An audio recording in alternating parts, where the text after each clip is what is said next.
ವಾಲ್ಮೀಕಿ ನಿಗಮದ ಬ್ರಹ್ಮಾಂಡ ಭ್ರಷ್ಟಾಚಾರ ಪ್ರಕರಣಕ್ಕೆ ಸಂಬಂಧಪಟ್ಟಂತೆ ರಿಪಬ್ಲಿಕನ್ ಈ ಸುದ್ದಿಯನ್ನ ಬೆಂಬಿಡದೆ ಫಾಲೋ ಅಪ್ ಮಾಡ್ತಾ ಇದೆ. ನಿರಂತರವಾಗಿ ಮಾಹಿತಿನ ಕೂಡ ನಿಮ್ಮ ಮುಂದೆ ಇಡ್ತಾ ಇದ್ವಿ. ಈಗ ಪ್ರಮುಖವಾಗಿರುವಂತಹ ಪ್ರಶ್ನೆ, ಕೋಟಿ ಕೋಟಿ ಹಣ ಯಾರ ಅಕೌಂಟ್ಗೆ ಹೋಗಿರಬಹುದು ಅನ್ನುವಂತಹ ಪ್ರಶ್ನೆ. 89 ಕೋಟಿ ಹೋಗಿದ್ದು ಯಾರ ಅಕೌಂಟ್ಗೆ ಗೊತ್ತಾ? ಎಷ್ಟು ಅಕೌಂಟ್ಗಳಿಗೆ ಹಣ ಟ್ರಾನ್ಸ್ಫರ್ ಆಗಿದೆ ಗೊತ್ತಾ ಇಲ್ಲಿ ತನಕ? ಇದು ರಿಪಬ್ಲಿಕನ್ ಮತ್ತೊಂದು ಎಕ್ಸ್ಕ್ಲೂಸಿವ್ ಸುದ್ದಿ.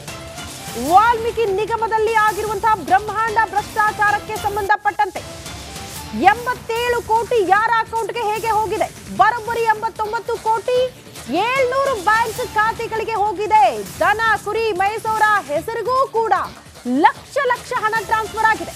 ಕೋಟಿ ಕೋಟಿ ಹಣ ಹರಿದ ಕಂಪ್ಲೀಟ್ ಲೆಕ್ಕ. ವಾಲ್ಮೀಕಿ ನಿಗಮದ ಬ್ರಹ್ಮಾಂಡ ಭ್ರಷ್ಟಾಚಾರಕ್ಕೆ ಸಂಬಂಧಪಟ್ಟಂತೆ ನಿಗಮದ ಸ್ಕ್ಯಾಮ್ ರಿಪಬ್ಲಿಕನ್ ಇನ್ವೆಸ್ಟಿಗೇಷನ್ ಮಾಡ್ತಾ ಇದೆ. ಈ ಕುರಿತಂತೆ ಬರೋಬ್ಬರಿ 89 ಕೋಟಿ 700 ಅಕೌಂಟ್ಗಳಿಗೆ ಟ್ರಾನ್ಸ್ಫರ್ ಆಗಿದೆ. ಹೇಗೆ ನೋಡಿ, ವೆರಿ ಶಾಕಿಂಗ್ ಇದು. ದನ ಕುರಿ ಮೇಯಿಸೋರ ಅಕೌಂಟ್ಗೂ ಕೂಡ ಲಕ್ಷ ಲಕ್ಷ ಹಣ ಯಾವ ರೀತಿ ಸಂದಾಯ ಆಗಿರಬಹುದು ಅನ್ನೋದು ಪ್ರಶ್ನೆ. ಎಷ್ಟು ದೊಡ್ಡ ಮಟ್ಟದ ಸ್ಕ್ಯಾಮ್ ಇದು.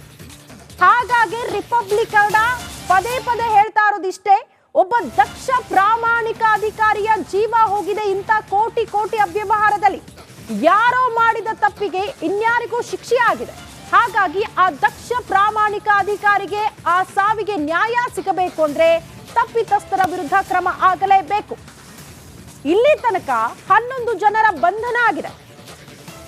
ಬಟ್ 106 ಅಕೌಂಟ್ಗಳಿಗೆ ಹಣ ಟ್ರಾನ್ಸ್ಫರ್ ಆಗಿದೆ ಅಂತ ಹೇಳಲಾಗ್ತಾ ಇತ್ತು. ಬಟ್ ಇವತ್ತು ನಿಖರವಾದಂತಹ ಮಾಹಿತಿ ರಿಪಬ್ಲಿಕನ್ ಇನ್ವೆಸ್ಟಿಗೇಷನ್ ಇಂದ ಬೆಳಕಿಗೆ ಬಂದಿರೋದು, ಬರೋಬ್ಬರಿ 700 ಅಕೌಂಟ್ಗಳಿಗೆ ಹಣ ಟ್ರಾನ್ಸ್ಫರ್ ಆಗಿದೆ ಅಂತ.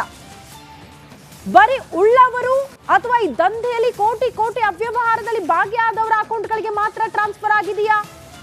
ಯಾವುದೋ ಸಂಘ ಸಂಸ್ಥೆಗಳ ಅಕೌಂಟ್ಗಳಿಗೂ ಕೂಡ ನಕಲಿ ಅಕೌಂಟ್ಗಳನ್ನ ಕ್ರಿಯೇಟ್ ಮಾಡಿ ಹಣ ಟ್ರಾನ್ಸ್ಫರ್ ಮಾಡಲಾಗಿತ್ತು ಅನ್ನುವಂತ ಆರೋಪ ಇತ್ತು. ಆದ್ರೆ ಬದಲಾಗಿ 700 ಅಕೌಂಟ್ ಸಿಕ್ಕವರ ಅಕೌಂಟ್ಗೆ ಟ್ರಾನ್ಸ್ಫರ್ ಆಗಿದೆ ಅಂತ ಆರೋಪಿಗಳಿಗೆ ಪರಿಚಯಸ್ಥರು ನಿಗಮದಿಂದ ನೇರ ನಕಲಿ ಅಕೌಂಟ್ಗಳಿಗೆ ಹಣ ಟ್ರಾನ್ಸ್ಫರ್ ಆಗಿದೆ. ಎಕ್ಸಾಕ್ಟ್ಲಿ ಪಾಯಿಂಟ್ ನಾನು ಆಗ್ಲೇ ಹೇಳ್ತಾ ಇದ್ದೆ. ಬಳಿಕ 700 ಅಕೌಂಟ್ಗಳಿಗೆ ಹಣ ಟ್ರಾನ್ಸ್ಫರ್ ಆಗಿರೋ ಬಗ್ಗೆ ಮಾಹಿತಿ ಸಿಗ್ತಾ ಇದೆ. ಪ್ರತಿ ಅಕೌಂಟ್ಗೂ ಸರಾಸರಿ 10 ಲಕ್ಷ ರೂಪಾಯಿ ವರ್ಗಾವಣೆ ಆಗಿದೆ. ದನ ಕಾಯೋನು, ಕುರಿ ಮೇಯಿಸೋನು ಎಲ್ಲರ ಅಕೌಂಟ್ಗೂ ಕೂಡ ಟ್ರಾನ್ಸ್ಫರ್ ಆಗಿದೆ ಅಂತೆ ಹಣ. ಬಳಿಕ ಅಕೌಂಟ್ ಮಾಲೀಕರಿಂದ ಹಣ ಸಂಗ್ರಹವಾಗಿದೆ ಅನ್ನೋದ್ರ ಡೀಟೇಲ್ ಸಿಗ್ತಾ ಇದೆ. ಹೇಗೆ ಅಂದ್ರೆ, ನಿಮ್ಮ ಅಕೌಂಟ್ಗೆ 10 ಲಕ್ಷ ಬಂತು, ಅಯ್ಯೋ ಯಾರು ಹಾಕಿರಬಹುದು ಈ 10 ಲಕ್ಷ ನಂದಲ್ವಲ್ಲ ಅಂತ ನೀವು ಯೋಚನೆ ಮಾಡ್ತಾ ಇರ್ತೀರಾ. ಆದ್ರೆ ನಿಮ್ಮಿಂದ ಹಣವನ್ನ ವಾಪಸ್ ಪಡೆದುಕೊಳ್ಳಲಾಗುತ್ತೆ. ಯಾರಿಗೂ ಕೂಡ ಲೆಕ್ಕನೇ ಸಿಗಲ್ಲ. ಒಂದೇ ಅಕೌಂಟ್ಗೆ 106 ಕೋಟಿಯನ್ನ ಹಾಕಿಬಿಟ್ರೆ ಖಂಡಿತ ಅದು ಗೊತ್ತಾಗುತ್ತೆ ಅನ್ನುವಂತಹ ವಿಚಾರ.